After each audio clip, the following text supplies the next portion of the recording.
Hello friend, मैं प्रभात रंजन आप सबों का स्वागत करता हूं आपके अपने यूट्यूब चैनल संजीवनी जीएस पे। हम लोग मॉडर्न हिस्ट्री में 10 क्लास ऑलरेडी कंप्लीट कर चुके थे। आज हम लोग का 11th क्लास होने वाला है। टॉपिक है नए राज्यों का उदय, जिसमें हम लोग पढ़ेंगे मैसूर राज्य के बारे में। क्या मैसूर राज्य के बारे में। और आज हम लोग इसी में चर्चा करेंगे हैदर अली और टीपू सुल्तान के बारे में। क्वेश्चन यहाँ से हमेशा एग्जाम में पूछा जाता है, आप देखे भी होंगे। तो चलिए आज हम इसको क्या करेंगे, पूरी तरह से कंप्लीट कर लेंगे।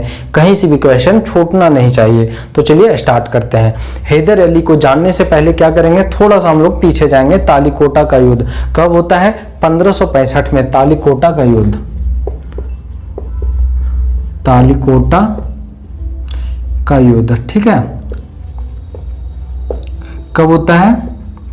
1565 में, ठीक है। यही तालीकोटा युद्ध के बाद जो है विजयनगर साम्राज्य, वही कृष्णदेव राय का विजयनगर साम्राज्य। स्टोरी को आप ध्यान से सुनिए और दिमाग में बिठा लीजिए। कुछ टॉपिक आता है, कुछ लाइन आता है जो आप नोट करते हुए चलिएगा। तो चलिए, तालीकोटा युद्ध 1565 में होता है। विजयनगर साम्राज्य का विघटन होने लगता है। टाइम आता है 1612। कब? 1612। कौन होता है राजा मैसूर का? तो मैसूर का राजा होता है वेंकट द्वितीय। वेंकट द्वितीय जो क्या करता है, तो वांडियार वंश की स्थापना करता है। वांडियार वंश की स्थापना करता है, ठीक है। वांडियार वंश की स्थापना कौन करता है? वेंकट द्वितीय करता है मैसूर में 1612 ईस्वी में। उसके बाद क्या होता है, तो 18वीं शताब्दी में, कब? 18वीं शताब्दी में क्या होता है, मैसूर का जो है राजा होता है, कौन होता है? तो चिक्का कृष्णराज। याद रखिएगा, चिक्का कृष्णराज। चिक्का कृष्ण राज, ठीक है। ये क्या होता है? मैसूर का राजा होता है, ठीक है। और इसी के दरबार में यानी दो व्यक्ति और होता है जिसके पास वास्तविक शक्ति होता है। क्या होता है? वास्तविक शक्ति किसके पास होता है? तो नैनराज और देवराज। याद रखिएगा, नैनराज और देवराज, वास्तविक शक्ति, ठीक है। वास्तविक शक्ति किसके पास होता है? नैनराज और देवराज के पास होता है। ध्यान दीजिएगा, मैसूर का राजा होता है चिक्का कृष्णराज और उसका जो वास्तविक शक्ति होता है वो नैनराज और देवराज के पास होता है। यही नैनराज के दरबार में क्या होता है, एक उच्च पद पे व्यक्ति कार्यरत होता है। वो कौन होता है? हैदर अली के पिता। आप ऐसे याद रखिएगा, हैदर अली के पिता जो चिक्का कृष्णराज के दरबार में एक उच्च पद पे कार्यरत होता है, काम करता है। तो आप याद रखिएगा कौन होता है? हैदर अली का पिता कहां पे? यहां पे काम करता है, ठीक है। उसके बाद हम लोग आगे चलते हैं। इसका जो हैदर अली का जन्म होता है कब होता है? 1722 में, ठीक है। हैदर अली का जन्म 1722 में होता है। कहां पे? मैसूर के कोलार नामक जगह पे। ध्यान दीजिएगा, कोलार नामक जगह पे। कहां पे? मैसूर के कोलार नामक जगह पे। कब होता है? 1722 में। पिता का नाम जो वहां पे कार्यरत हैं दरबार में, उनका नाम क्या है? फतेह मोहम्मद। क्या है? फतेह मोहम्मद। यही नैनराज यानी कि जिसके पास वास्तविक शक्ति था, किनके पास? तो नैनराज और देवराज। तो यही नैनराज क्या करते हैं, ये जो हैदर अली है एक कभी कभी अपने पिता के साथ, क्या अपने पिता के साथ कभी कभी यहाँ पे दरबार में आया करता था, ठीक है। तो यहाँ पे जब उसकी योग्यता देखा गया, किसका? हैदर अली का, उसके बेटे का यानी कि फतेह मोहम्मद के बेटे का जब देखा गया योग्यता, कौन देखा? नैनराज। तो नैनराज क्या किया, इसी को यानी कि हैदर अली को क्या किया? नैनराज इसकी योग्यता से खुश होकर के 1755 ईस्वी में, कब? 1755 ईस्वी में इसे फौजदार बना दिया। कहां का? डिंडगुला का। ध्यान दीजिएगा, डिंडगुला का फौजदार बना देता है, ठीक है। उसके बाद क्या होता है, यही हैदर अली जो है अपने सलाहकार यानी फौजदार बन जाता है। उसके बाद क्या करता है, एक सलाहकार रखता है। किसे रखता है? खंडे राव को। खंडे राव जो है ये सलाहकार होता है, किसका? हैदर अली का। हैदर अली का सलाहकार कौन हो गया? खंडे राव हो गया। अभी हैदर अली उतना योग्य भी नहीं हो गया था, तो इसका जो है सलाहकार कौन बन गया, खांडे राव क्या हो गया, सलाहकार हो गया। ध्यान दीजिएगा। उसके बाद क्या होता है 1755 ईस्वी में, 1755 ईस्वी में ही ये क्या करता है, यानी फौजदार कब बना 1755 में, और 1755 में ही क्या करता है, तो फ्रांसीसियों की सहायता से, ध्यान दीजिएगा, फ्रांसीसियों की सहायता से, याद होगा फ्रांसीसी भी है, तो फ्रांसीसियों की सहायता से क्या करता है, एक आधुनिक शस्त्रागार का निर्माण करता है। आधुनिक शस्त्रागार, यहाँ पे क्या करता है ये हैदर अली, एक शस्त्रागार का निर्माण करता है। किसके बदौलत, यानी फ्रांसीसियों की सहायता से एक शस्त्रागार का निर्माण करवाता है। कब, 1755 ईस्वी में। खांडे राव सहायक हो गया। अब ये क्या करता है, आधुनिक शस्त्रागार का निर्माण करता है और क्या करता है, श्रीरंगपट्टनम पर हमला करता है। किस पे, श्रीरंगपट्टनम पे, यानी नैन राज पे हमला करता है और नैन राज को क्या करता है, बंदी बना लेता है। आपको याद होगा वही नैन राज इसको क्या करता है, फौजदार बनाता है। कहां का, डिंडगुला का।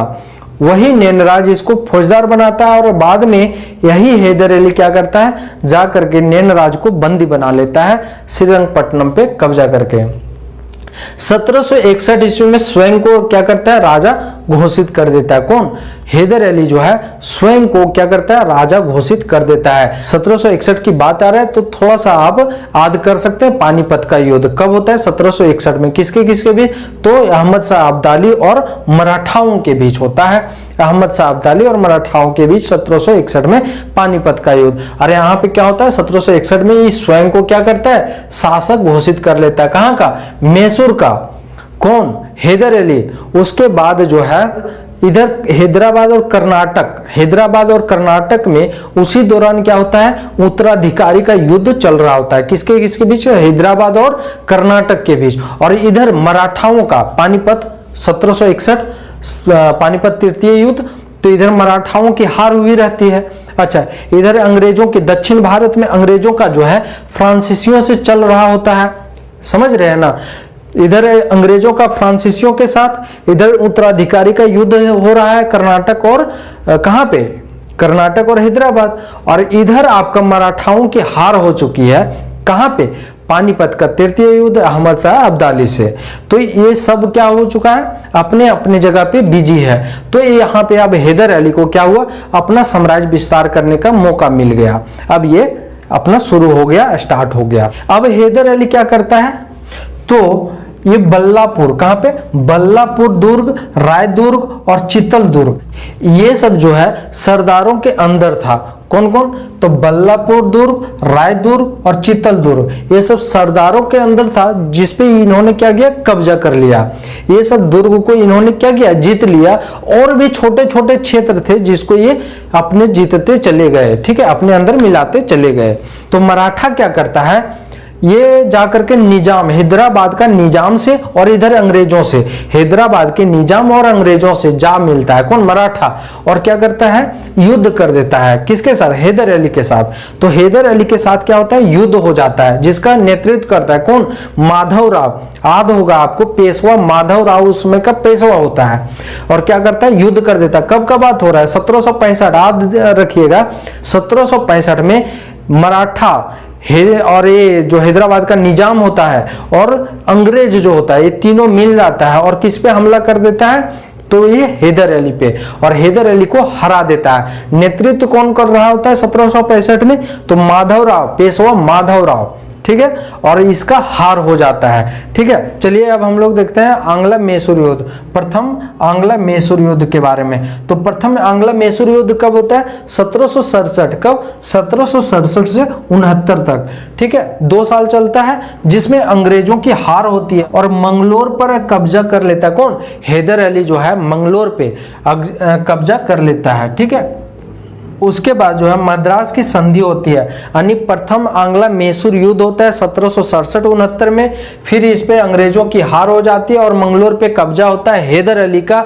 और बाद में जब संधि होता है, कौन सा संधि, मद्रास की संधि जब होता है 1769 में, 1769 में जब मद्रास की संधि होती है, तो इसमें क्या होता है, मद्रास की संधि में यह तय किया जाता है कि ये जो जीते हुए क्षेत्र हैं, यानी कि जो विजित क्षेत्र है, जिसको जीत लिया गया है, उसको क्या करना पड़ेगा, तो वापस करना पड़ेगा। ठीक है, वापस करना पड़ेगा। तो इस तरह से क्या हुआ, हैदर अली को जीता हुआ क्षेत्र क्या करना पड़ा, अंग्रेजों को वापस करना पड़ा। ठीक है, और इसमें क्या कहा गया, तो संधि एक ही चीज के लिए होता था, जो जीत गया वो फिर से क्षेत्र वापस करो। अंग्रेज बहुत ही कूटनीतिक थे, तो क्या होता था कि जो वो हमेशा यही चीज करता था, बाद में यदि हार गया तो वो उसको वापस करो, और यदि वो जीत गया अंग्रेज लोग तो फिर वो वापस नहीं करेगा। इसके साथ यही होता था। दूसरा चीज संधि में ये हुआ था कि एक दूसरे को संकट के समय में, क्या संकट के समय में एक दूसरे का साथ देंगे। क्या अंग्रेज साथ देता, नहीं देता, तो एक दूसरे को संकट, ये हमेशा संधि में यही सब होता था कि जो विजित क्षेत्र है उसको वापस लौटा, और क्या है जो संकट के समय में हम क्या करेंगे, एक दूसरे की सहायता करेंगे, ये सब संधि होता था। दूसरा आंग्ल मैसूर युद्ध कब होता है, तो दूसरा आंग्ल मैसूर युद्ध जो है 1780 से 84 में होता है। कब, 1780 से 84 में। इसमें क्या होता है, हैदर अली की हार हो जाती है, और 6 दिसंबर 1782 में, 6 दिसंबर 1782 याद रखिएगा, इसकी मृत्यु हो जाती है, हैदर अली की मृत्यु हो जाती है। दरअसल ये हैदर अली जो है ये युद्ध में जो है ना घायल हो जाता है, और घायल होने के बाद धीरे धीरे इसकी मृत्यु हो जाती है। तो आपको यहाँ पे दिख रहा होगा द्वितीय आंग्ल मैसूर युद्ध जो है 1780 से 84 है, लेकिन इसकी मृत्यु कब हो रही है, 82 में। यानी कि द्वितीय आंग्ल मैसूर युद्ध में इसी का पुत्र कौन, टीपू सुल्तान आ जाता है। ठीक है, इनकी मृत्यु के बाद तो हैदर अली यहाँ पे घायल होता है, इसके बाद आता है टीपू सुल्तान। तो इसके आगे हम लोग क्या करेंगे, टीपू सुल्तान के बारे में चर्चा करेंगे। इसको हम मिटाते हैं, फिर टीपू सुल्तान के बारे में हम लोग देखते हैं। हैदर अली के बारे में हम लोग पढ़ चुके हैं, अब हम लोग टीपू सुल्तान के बारे में पढ़ेंगे। प्रथम आंग्ल मैसूर युद्ध किसके किसके बीच होता है, हैदर अली और अंग्रेजों के बीच। अंग्रेजों की हार होती है, हैदर अली की जीत होती है। इसमें अंग्रेजों की तरफ से जो नेतृत्व कर रहा होता है वो कौन करता है, सर जनरल स्मिथ। आप लिख लीजिएगा, सर जनरल स्मिथ जो है वो क्या करता है, प्रथम आंग्ल जो है, प्रथम आंग्ल मैसूर युद्ध उसका नेतृत्व करता है अंग्रेजों की तरफ से, और इसमें इसकी हार होती है। फिर मद्रास की संधि होती है, कौन सी, मद्रास की संधि होती है। कब होती है, तो वो 1769 में होती है, 1769 में होती है। उसके बाद इसमें वही चीज होता है, यानी अंग्रेजों की तरफ से कुछ क्षतिपूर्ति दिया जाता है, किसको, हैदर अली को क्षतिपूर्ति पूरा किया जाता है। और इसमें संधि में कहा जाता है कि संकट के समय में, कब, संकट के समय में एक दूसरे का साथ देंगे। ये क्या होता है, संधि में ये सब बातें वार्ता किया जाता है। उसके बाद जो है द्वितीय आंग्ल मैसूर युद्ध होता है, जिसमें कौन, हैदर अली स्टार्टिंग करता है, लेकिन टीपू सुल्तान उसको लास्ट करता है। तो हैदर अली की इसमें मृत्यु हो जाती है घायल होने के कारण। तो द्वितीय आंग्ल मैसूर युद्ध कब होता है, 80 से 84, 80 से 84। आपको याद होगा वारेन हेस्टिंग, वारेन